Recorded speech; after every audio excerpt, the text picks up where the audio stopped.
I am going to give you guys a good, solid foundational knowledge within 50 minutes of really the scope of this modality, what we know from research, what's percolating clinically, what I've been exposed to in my experiences, so that if you do have any clients that are interested in ketamine, or you are part of professional conversations about the use of this modality, that you have a point of reference. And I want to leave it open to any questions up front, so that I can, if any of you guys have questions right up front or throughout the presentation, you can just drop them in the chat, and I'll try to keep an eye on it so that if you guys want or need, I can maybe address that question in the course of my presentation. So I'm going to just check the chat real quick. Okay. So I'll keep an eye on the chat as best I can. This also relates to my disclaimer of being technologically not very savvy. So I'll try to keep an eye on it, but if you guys really need to get my attention, like chirp up in other ways too. So I titled my presentation Heart and Eyes Open because maybe some of you guys have been privy to this very rosy glow type that psychedelics have, and for good reason. I think they really warrant it, a lot of it, because it is a very promising breakthrough treatment.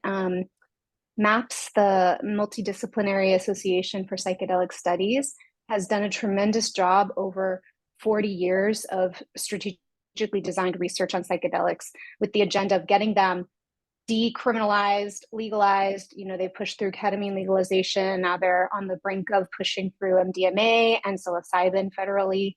Looks like MDMA is going to happen first.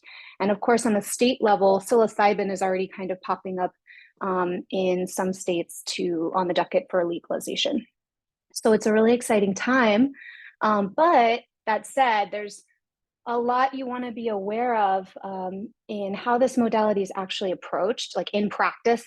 I'll use the acronym CAP to refer to ketamine-assisted psychotherapy. So it's a cumbersome phrase, so I'll just say CAP. And that refers to ketamine. So there's ketamine, and then there are all these other uses of psychedelics, which obviously, just as a reminder, ketamine is the only legal one federally. And we're in a state where psilocybin and MDMA are not legal. Okay, so I'll keep making that distinction because psychedelics, as you also might know, also have a very robust history, again, decades and decades and decades, in California, at least back to the 50s, of licensed therapists also facilitating underground groups. So there's underground psychedelic therapy and there's overground. So that would be my first disclaimer. Lots of disclaimers in talking about ketamine. So there's all this data, anecdotal data we have from people's experiences in the underground, and then we have strategically designed research that relates just to ketamine and then subsequent psychedelics that are going to get legalized that MAPS is essentially responsible for. So I hope that makes some sense. But with all the hype, with all the excitement, there can be some artificially inflated expectations. And I really want you to understand who is going to be a good fit for ketamine, maybe in general, and who might not be. Who might not be, the hard rule outs, like we can't move forward with ketamine at all here. And maybe what I would call the yellow flags, clients or attributes of clients' histories and presentations that you can still maybe move ahead just cautiously with extra prep, different routes of administration considerations, and things like that. Okay, so I'll check the chat real quick, see if anybody has questions. Okay, there's no questions. I'll leave about, what do you think, 10 minutes at the end? Does that sound about right? Do you guys need me to leave a break as well in between my presentation and the next one? No, we can go right from one to the other. Okay, great. So you've got clear up to 11 o'clock, however you want to use it. Okay, great. And that sounds good. All right, so just please let me know also if I'm making you guys' eyes glaze over by any of the content. I'm going to touch briefly on certain things, and I will very briefly touch on the biophysical mechanics of ketamine. So that might be a little rough, but I'll be quick. Okay, so let's quickly review the learning objectives so that you know where I'm headed. Just to reiterate, I really just want you to for sure be aware of what populations are actually FDA indicated to work with ketamine. And I'll specify in what parameters FDA have also specified how it's going to be used. So there are different routes of administration of ketamine available. The main ones being used therapeutically are IV, intravenous, IM, intramuscular, that's a shot. You can do intranasal, and that's compounded as S-ketamine, and that's brand name is called Spravato. That's the one that's actually FDA indicated. And then we also have lozenges. So we have a lot of CAP practitioners working with lozenges in their outpatient practice. So we have all these different routes of administration, but I will really be clear on what the FDA says technically on label it's used for. And of course, there's a lot of off-label use, which is normal for any psychopharm, any standard psychopharm. So that's normal. I want you to be familiar with best practices for navigating a ketamine referral. Like from womb to tomb, what's the process look like? What does a conversation about ketamine look like? I'll give you examples of, for myself, how I approach ketamine differently than in my own standard talk therapy practice. It's a pretty big difference. So I'll let you guys in on what are some guiding principles of a CAP process, even from the planting of the seed of the idea of, is ketamine going to be a viable treatment option for me, which I think is interesting. And then I also want you to be able to verbalize an understanding of therapeutic outcomes that ketamine can provide. And I'll hopefully very clearly dispel some myths, such as it's not a magic bullet. And this is normed on and used for predominantly populations that have chronic depression. You might hear people kind of saying things like, this is my last hope, and what do you do when you have a client that's saying, well, if this doesn't work, I don't know what I'm going to do. Then they have history of suicidal ideation. That's a really sticky place to be. So how to bake safety into that. Okay, so history of ketamine. So ketamine is not what's called classic psychedelic. Classic psychedelics are elements found in nature and include psilocybin, DMT, mescaline, aka peyote, and some forms of LSD. It's actually a dissociative anesthetic. So ketamine itself is governed by the associations of anesthesiologists in a medical sense, and it was designed or developed in the 60s. And first famously used on the battlefield in Vietnam to stave off wounded soldiers prior to them getting actual medical treatment. And fun fact, that's where we get the term K-hole from, if you're aware of street drug terminology.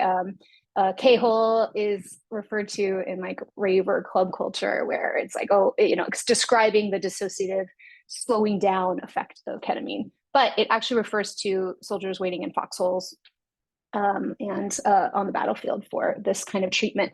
And it does give you a sense of what is part of its signature. So dissociation is a big part of the psychedelic effect of ketamine. I'll talk about this a little bit later when I go into this handshake of treating chronic depression and trauma symptoms. So that's one thing that you can be aware of in prepping your clients for talking about. Do they have a history of dissociation? What's their relationship to that? And how can we prep them to be kind of aware that this will be a part, depending on the route of administration, this might be a part of their journey right up top, and it can be unnerving. So we do some prep for that. Like I mentioned, FDA ended up approving it in 2019 for one specific route of administration, and that's for intranasal, aka Spravato. There's a reason it approved Spravato. It has to do with funding and lobbying and drug company development. And, I won't go into that here, but that doesn't mean that it's the best route of administration. So I'll insert some of my own personal opinions here. I do know some people who've gotten a lot of relief from working with Spravato, so I don't want to talk too much smack. I will say that's not the most common route of administration I'm seeing, but because it's FDA indicated, that's the one that insurance will more readily cover.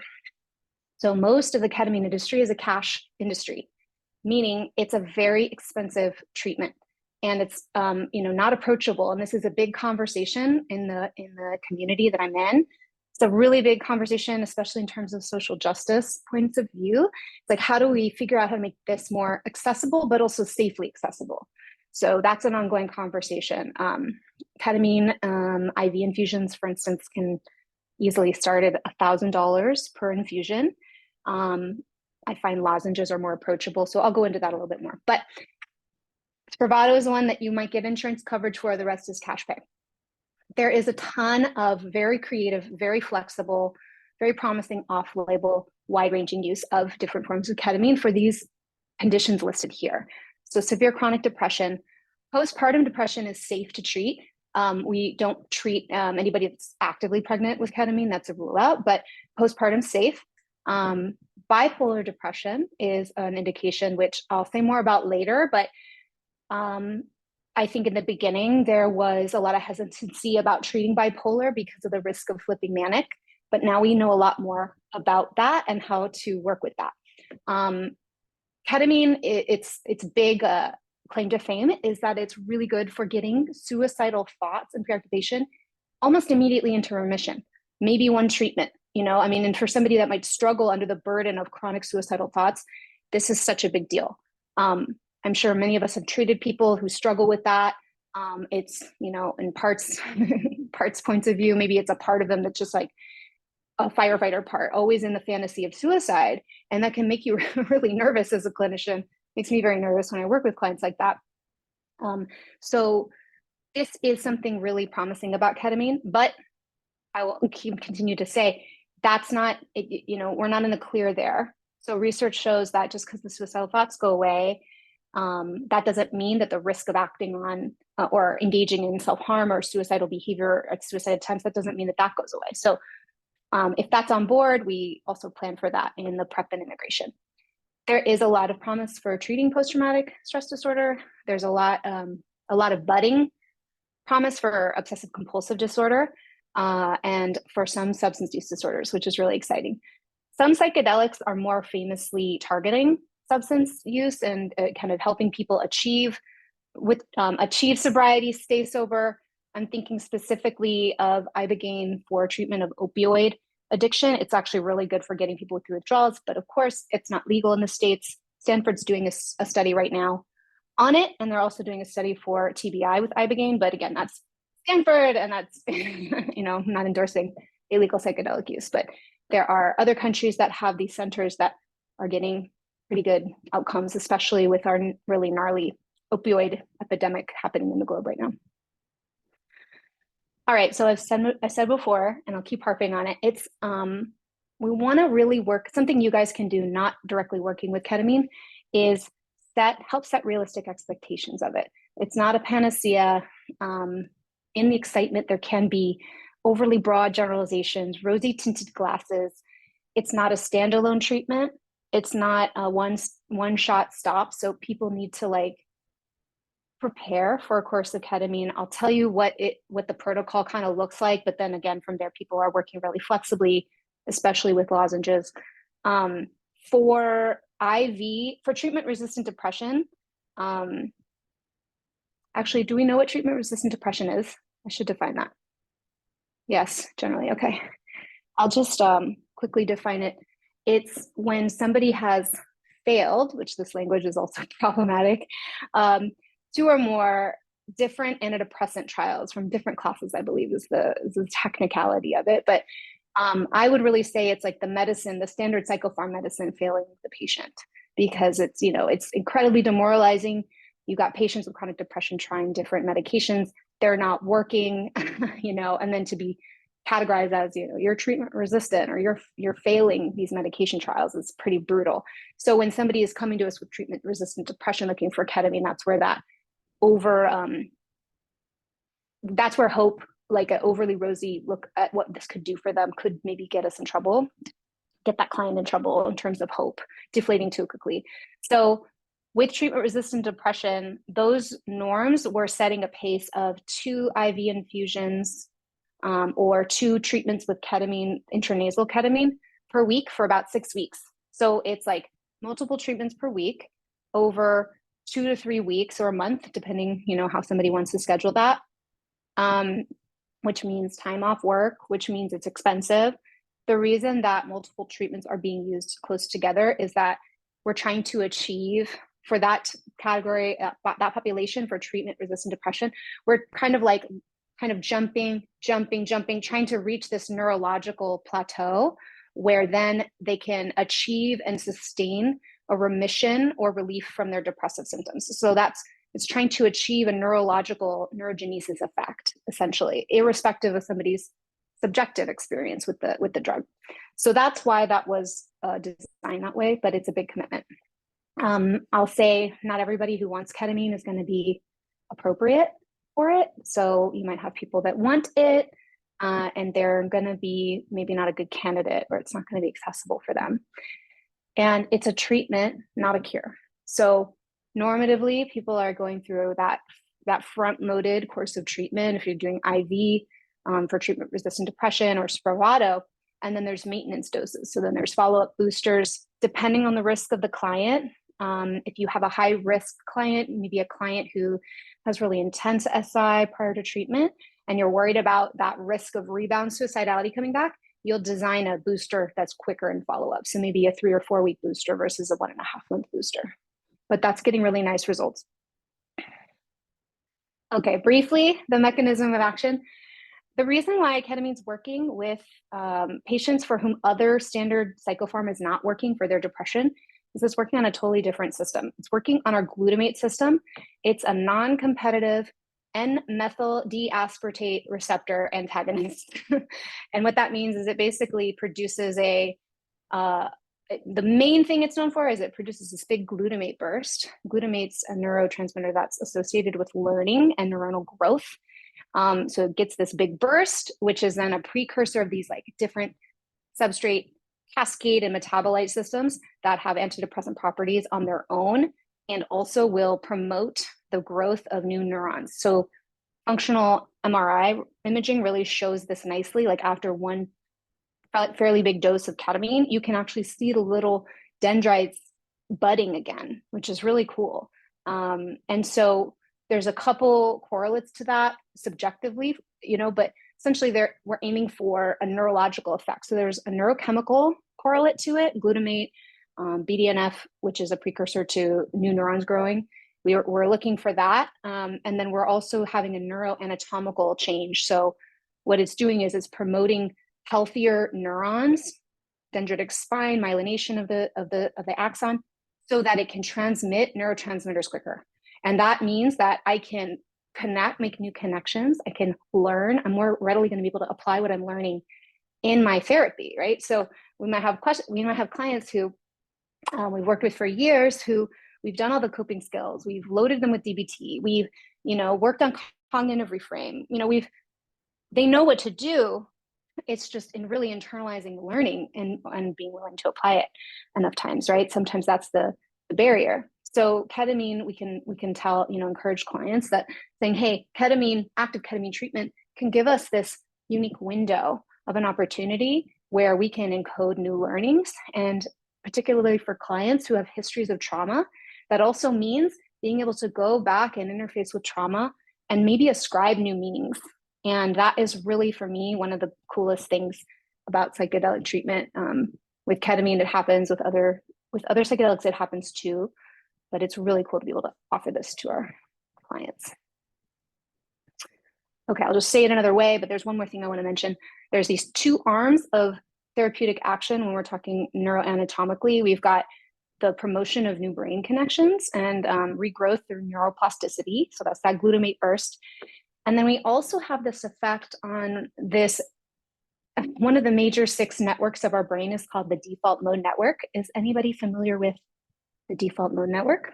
Okay, this gets really nerdy, but the DMN is, it's kind of like, why do we have this thing? But I'll tell you why. It's responsible for like ruminative thought. So how do I say this? It's responsible for preoccupation. So it's like a computer program running in the background, like just kind of like scripting something that you're not really paying attention to.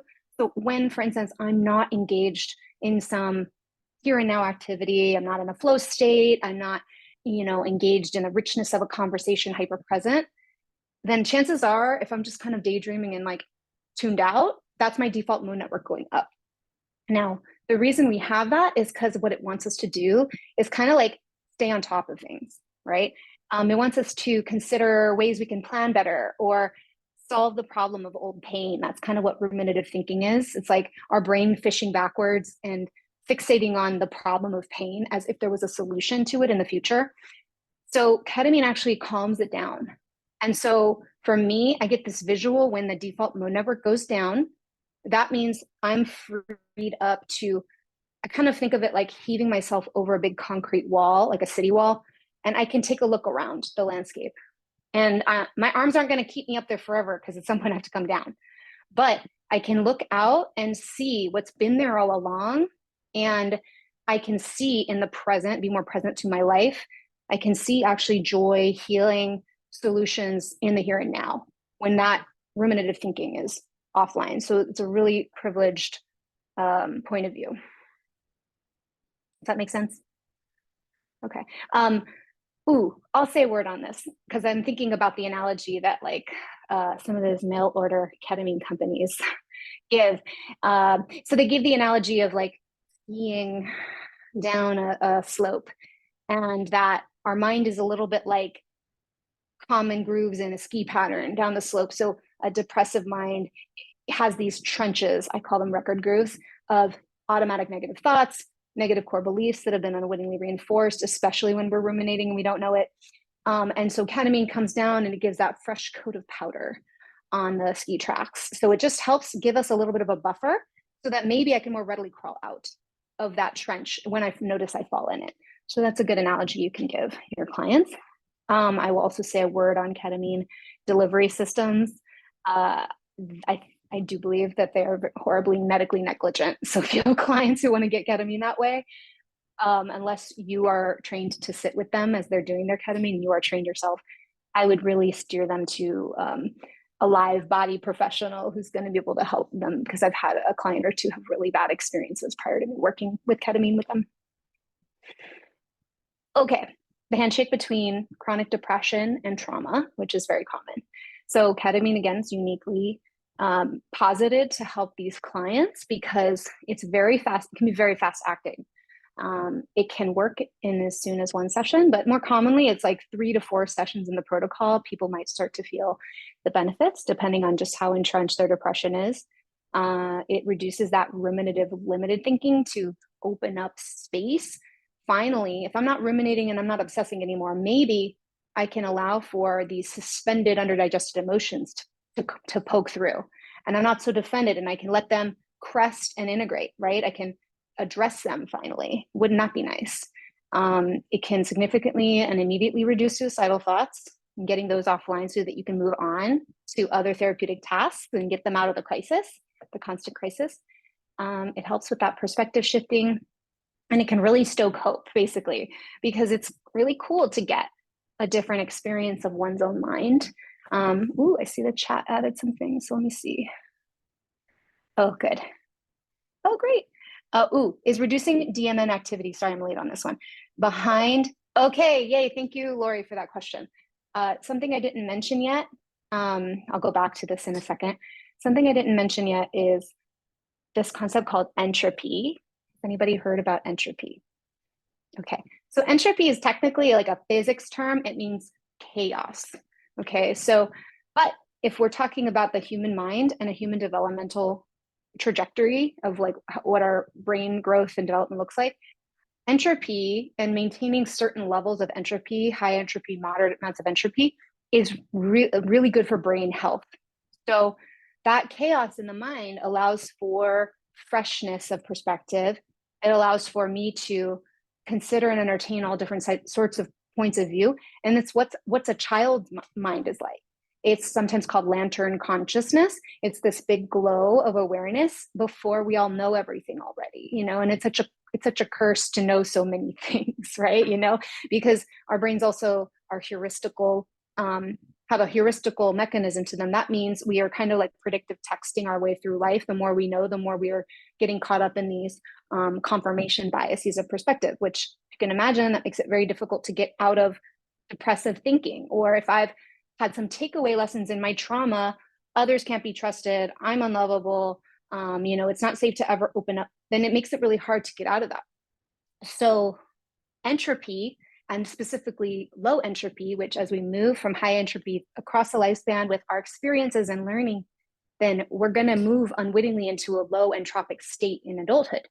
And that is associated with the full host of mental health disorders: depression, anxiety, OCD, big time, addiction, trauma-based beliefs. I wouldn't necessarily say bipolar, but because mania is high entropy, psychosis is high entropy, but any type of rote repetitive thinking is, think, low entropy. So what ketamine or any psychedelic does is it injects a dose of entropy. So that also means that it's not good for people who are actively psychotic or actively manic. So I hope that helps with that. But that was a great prompt to explain that. And Martha asked, do new neurons continue to grow after ketamine stop? Okay, so what ketamine, the way I see it how it works is that ketamine prompts new neuronal growth. It kind of kickstarts it. And then what we want to do, what's very important, is an integration process afterwards. So then the behaviors will continue the act. I wouldn't say it will create new neurons to grow, but it's going to reinforce and extend those existing relationships and connections. I hope that makes sense. So it's the handshake between what the medicine can do and then what we can encourage our clients to do with behavioral, relational, interpersonal changes moving forward to just enforce those pathways and promote new learning, promote new connections. So does that make sense? Okay. Okay, so let's move on.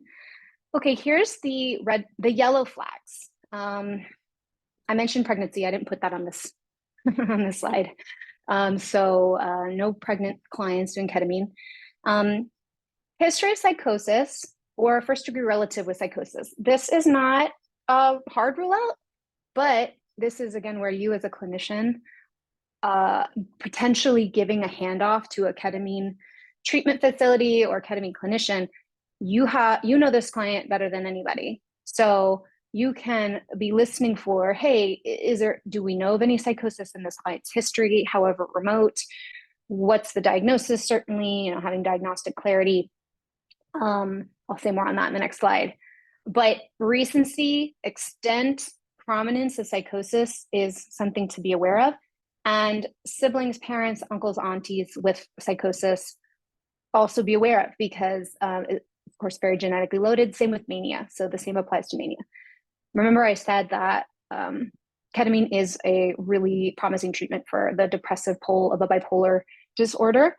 And remember that to earn a bipolar diagnosis, you just need one episode. Well, bipolar 1, you just need one manic episode. So maybe that manic episode happened when they were 19 on the onset of their bipolar. They never had another manic episode. They're coming to you at 40 or 30 because they've been struggling with depression ever since. That's a better candidate, but you'd still want to be mindful. So just think, how far out was this mania? And of course, plenty of people have siblings, parents, and older generations that never get diagnosed. That's why whenever I ask, I'm kind of always like, suspected things in the family, you know what I mean? Because there's plenty of families that just don't talk about it, but it could be back there. So you want to really do, flex your diagnostic skills. Access to pathology. So ketamine has also been showing a lot of promise, a lot better than traditional psychopharm in treating borderline personality disorder.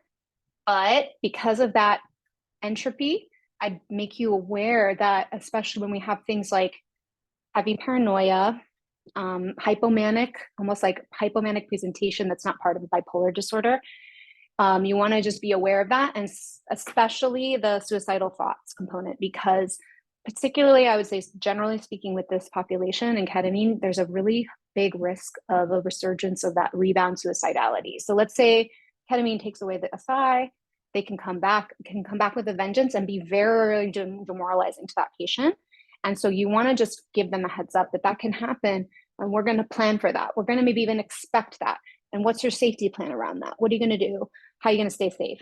This means that maybe instead of directing someone with borderline, sorry, I don't mean to objectify people, somebody with a borderline diagnosis to lozenges, maybe you want to encourage them to go to a higher level care and fold that ketamine treatment into that, residential, PHP, or even inpatient. I think Los Encinas is working inpatient with ketamine right now. So it's worth considering what's a safer way for them to access this medicine. Patients with histories of significant substance abuse. Again, this is really case by case. Generally speaking, the further away they are, the longer in sobriety, the safer it is. But I'm going to give you a resource for a community that are people in recovery. It's called Psychedelics in Recovery. It's on that handout that I gave you.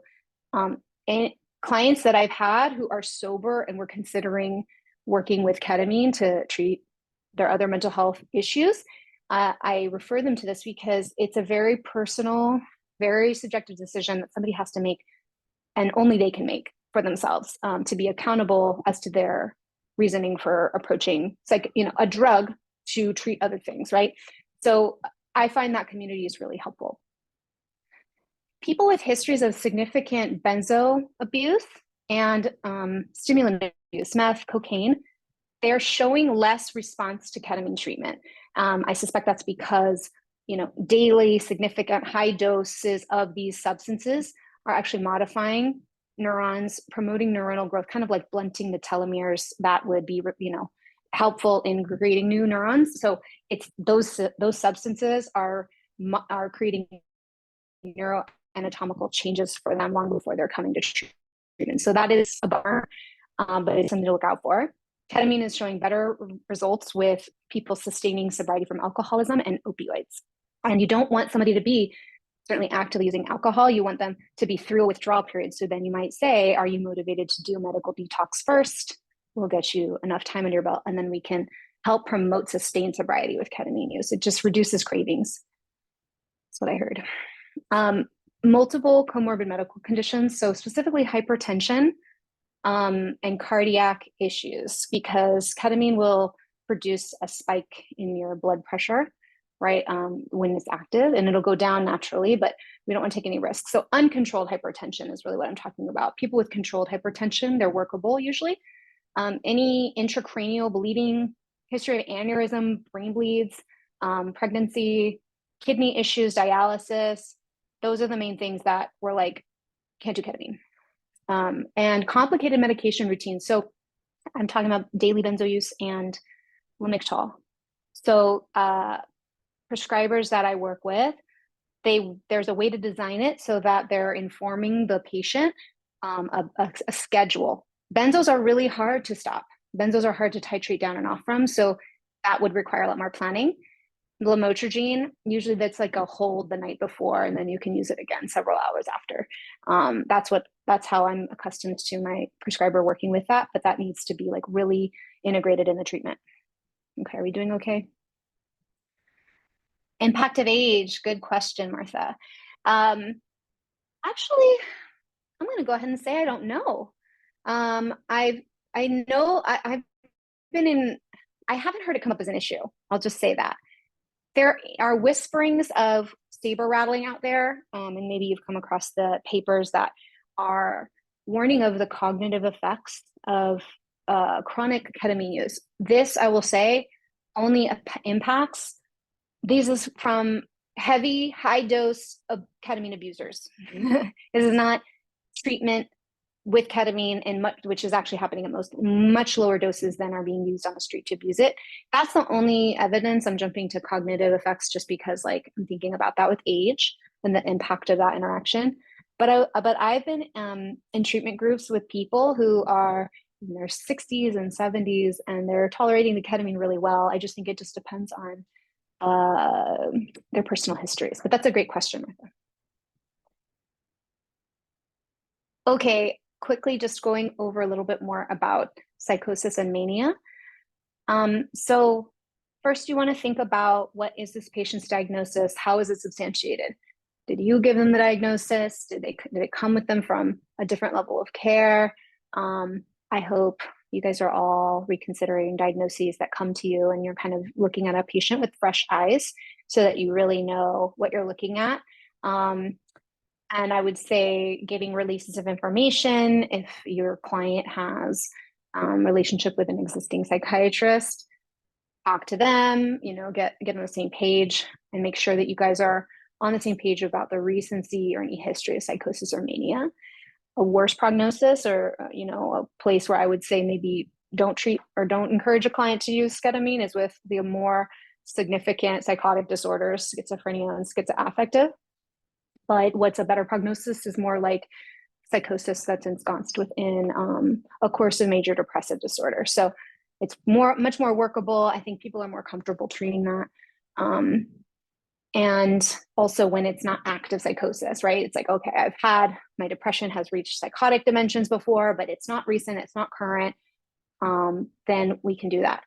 I will share, 2 questions. Okay, Kimberly, I'm going to address that.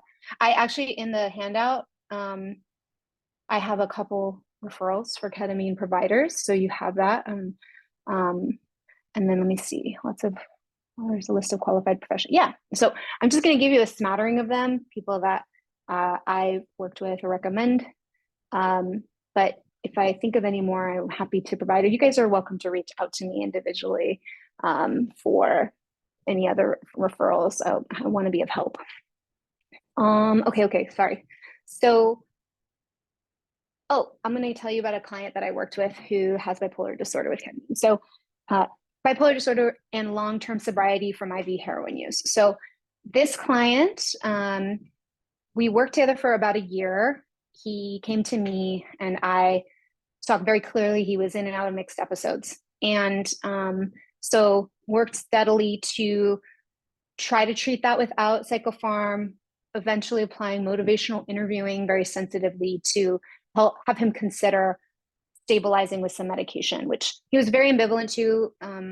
Naturally, I get this a lot with my sober clients. There's like a lot of beliefs and dogma around taking meds, not taking meds, So he had to get over some humps to be open to that. And fortunately he was, and fortunately we got a little bit of medication on board, some baby doses that really went a long way. And then with a nice plateau of that, I think it was like a touch of a mood stabilizer and a touch of a daily kind of as needed anxiety medication, not a benzo. Once we had some time under our belt, then we started the CAP prep. And he had a beautiful course of ketamine therapy that opened him up in this really unexpected way, with spirituality themes coming out, and this like a hardened 10 years sober heroin user. And he got a lot of relief out of it. So it was workable, but he was pretty, I wouldn't say floridly manic, but he was at least hypomanic for a lot of the time we were working together until he got some meds on board. So it's manageable, but I did a lot of collaboration with the prescriber, who also was the same person. She was one of the same person. My prescriber does traditional psychopharm and she does ketamine prescriptions. Okay, remission of suicidal thoughts. Thank you, Scott. I'll quickly address that. So studies are showing, the studies that have been informing the seminal foundation of research is that remission could be anywhere from like 2 weeks to 3 weeks, depending on the population they're studying. That's why maybe we get 18-day remission, maybe we get 3 to 4 weeks remission, but that's where we have boosters.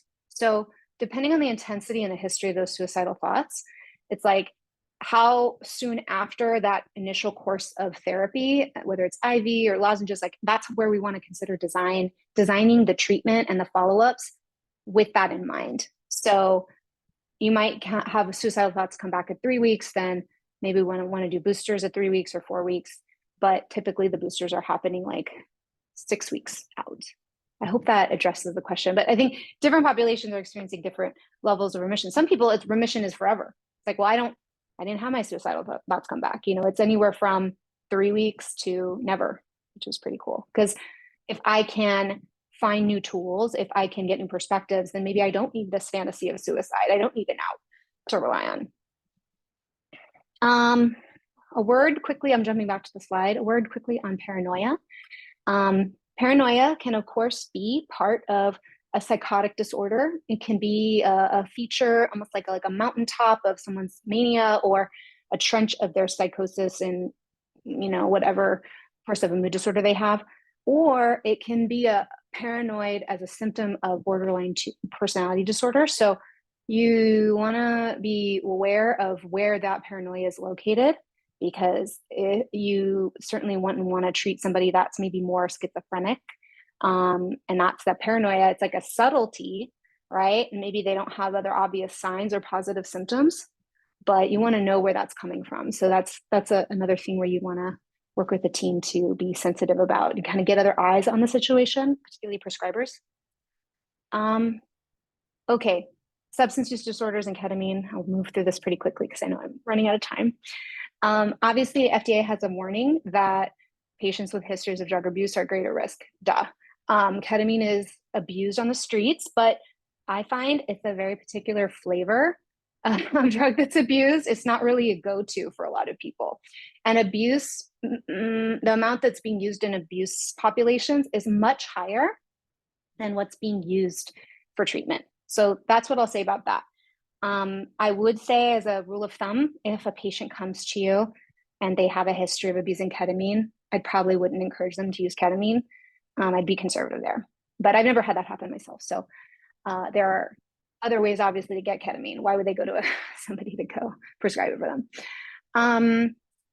Remember that addiction is often the coping mechanism for underlying emotional pain and trauma, right? So if we can really athletically approach the trauma and clear out some of that emotional pain, then it kind of flows. Yes, there's habitual use, but is that now so necessary? So it's, even though maybe it doesn't sound like intuitive to treat substance use disorders with ketamine, it makes a lot of sense in practice, and you just see that relief for the emotional pain happen, and then the cravings go down.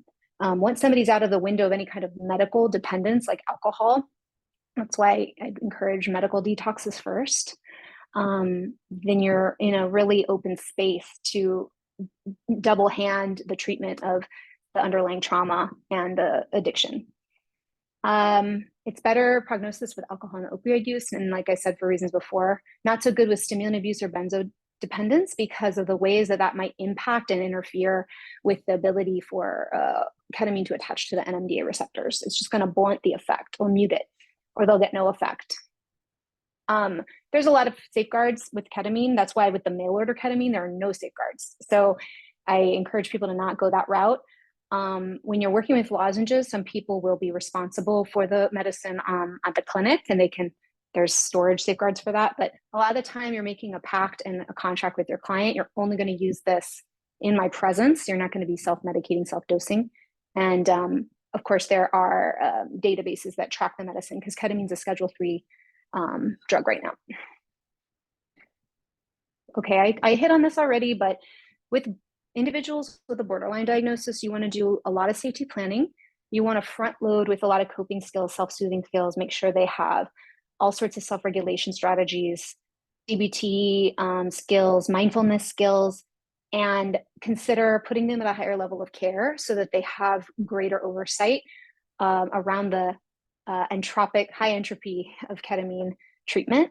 You want to make sure they're not alone. You want to make sure they have support people around them as well that they can call if that rebound suicidality comes back, so that you're just not the only support person waiting to catch them on the other side. We want longer integration processes with them, and we want to also be aware of treatment issues like bracing for feelings of abandonment once the ketamine treatment ends, transfers of treatment team members and such like that.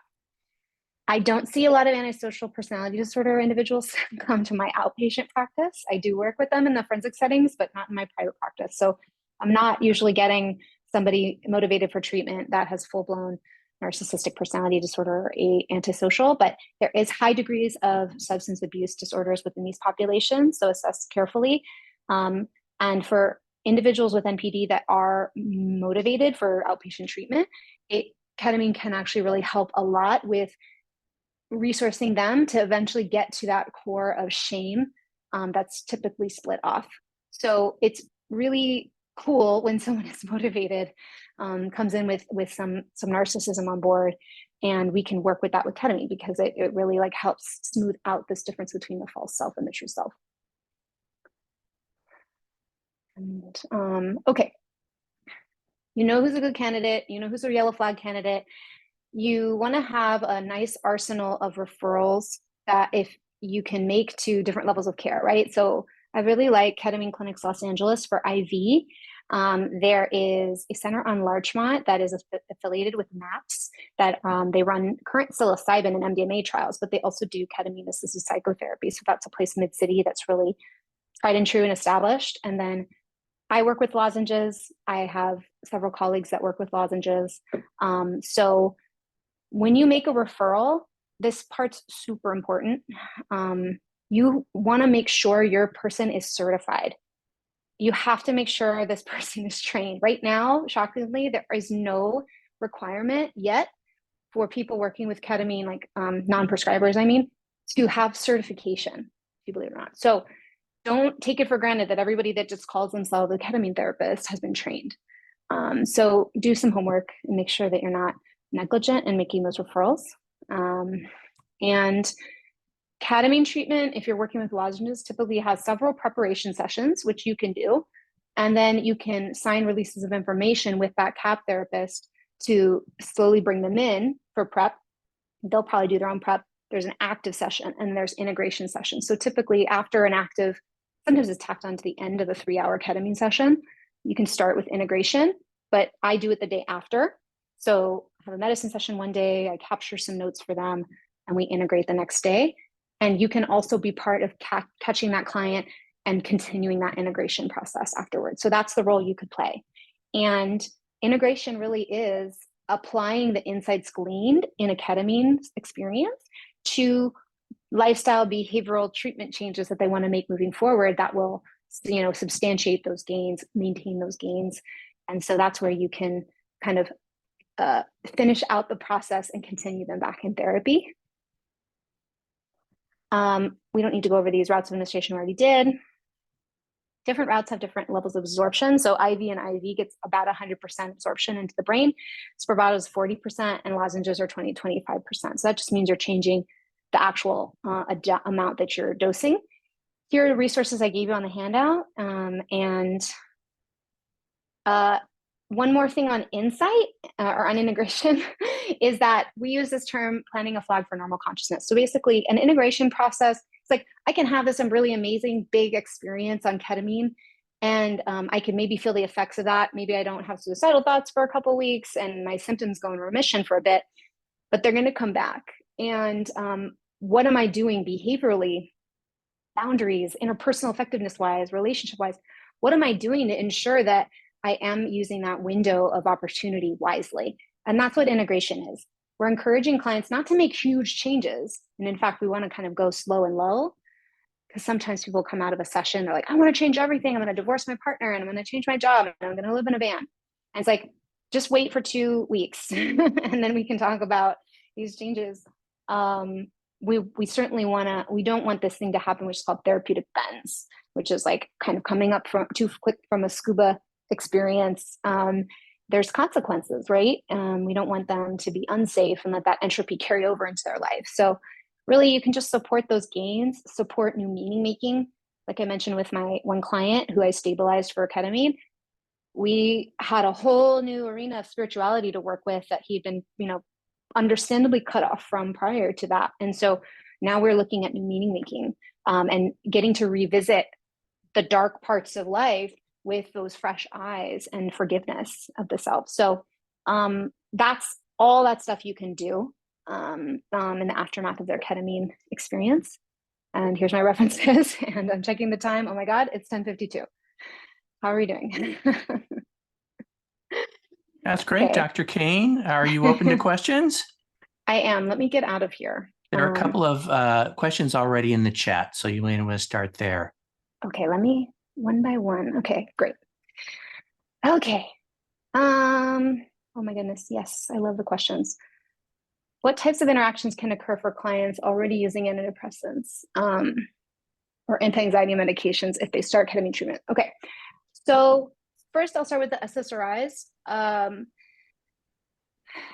SSRIs I'll give you an example. If someone's using SSRIs for a really long period of time, that also can dull or mute a ketamine experience. And typically what's going to happen is the prescriber, again, I'm not a prescriber, so I don't want to speak out of my scope, but the way I've seen it work is that prescribers will work with the patient to design like pauses on the medication. So sometimes, if they're taking the benzo daily, maybe they pause it the night before, they don't take it that day if they can tolerate that. Same thing with an SSRI, maybe lamotrigine, the same thing. So it just depends on the medication, depends on the prescriber. So there might just be a pause, and that's done very conscientiously and safely, of course. But I've seen, I was in a group one time where somebody had been on an SSRI a really long time, and that SSRI was no longer giving them any benefit. And I know that they're hard to get off of. It's a trap, right? If you've been on that long and then you're like, wait, what happens if I take it off, but I don't feel like I'm getting any benefit? My brain has habituated. Sometimes it can mute the experience, sometimes it doesn't. It's really case by case. And I don't think we know enough about why exactly it does for some patients or not. So pausing medication, like I said, with the benzos, I don't think with Buspar it's a problem, but with Ativan or any of the benzos, that can also have a muting effect because they're both working on GABA.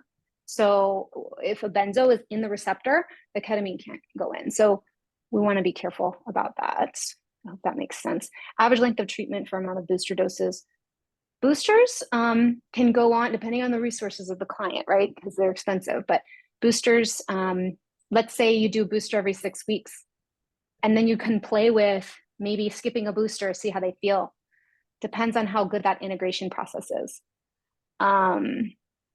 So I don't know. There's no standard post-booster process, but that's kind of the norm. I know people working with psilocybin in the UK, really chronic treatment depression, they're going to do boosters at least annually. So different substances indicate different booster frequencies, and it's very personal to that person's symptom presentation. Lozenges. Okay, lozenges are compounded by pharmacy. And I see, actually, I'll go to Lorraine because Lorraine's had her hand up. So Lorraine, go ahead and ask your question. Let me do that first. Your microphone is off, Lorraine. We cannot hear you.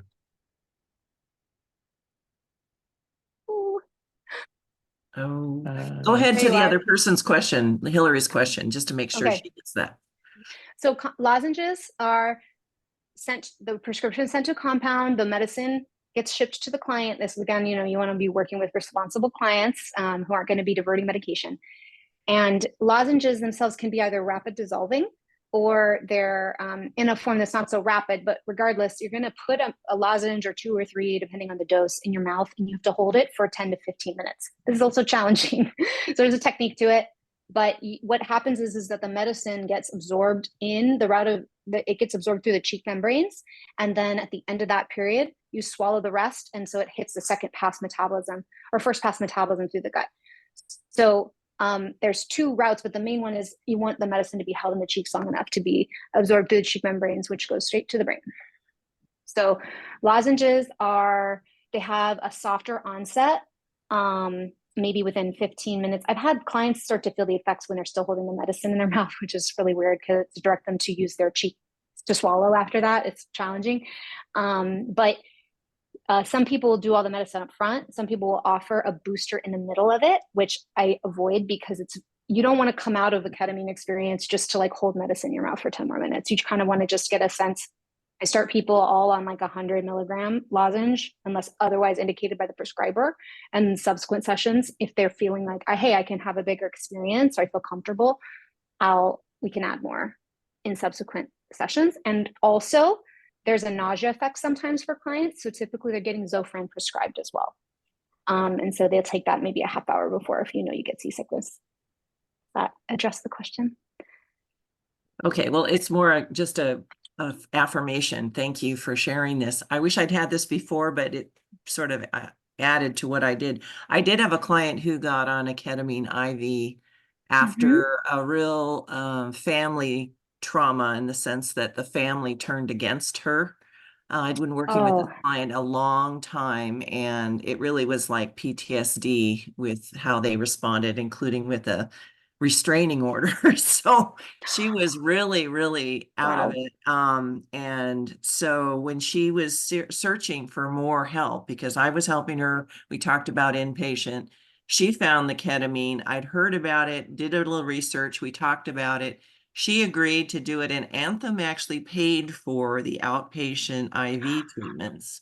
Ooh, And we amazing. did our treatment on side by side. She also sought out an additional trauma therapist. So we kind of did a major outpatient intervention. And she did Amazing. have a person that was a psychologist sort of checking in with her, but it really wasn't treatment, but it was more the, making sure she came out of it. And like you said, sometimes there was nausea, whatever. The biggest takeaway for me was her experience was she could put a space between her Yes. trauma and her experience of the day, which gave us space to work, which was really, really helpful. So I just wanted to share that because I don't know if everybody's had an experience with it. I thought it was really amazing. Thank you so much for sharing. That's such a perfect example of the way this can be executed flexibly. Like it's like, okay, trauma therapists, they're in IV setting, but there aren't usually with IV, they'll have check-ins, but you don't get that therapy integration piece. So I'll address Scott's question in response to yours too, that having a ketamine assisted psychotherapist, I recommend because there is a different way to work with this. I know we're out of time, but happy to follow up with any of you guys individually. Just email me. But there's a lot of training that goes into knowing how to work with this medicine. It's a very client-centered, inner-directed experience, and to support that experience and not insert too much of yourself. I tend to be very athletic in my talk therapy and my forensics work, and this is the total opposite. So the CAP therapist is really skillfully positioned to do that, and you can collaborate, but not required. I would just say you yourself, if you're going to work with ketamine, you need to have some training. And if you are working with clients in an IV setting, you can ask this clinic, and I know ketamine clinics of LA will let you do this if you talk with them. You can ask if you can sit in with them while they're doing the IV, which might be comforting. It just depends on your time and the client's resources, because it depends on what you want to do with that. But yeah, usually they'll collaborate. All right, very good.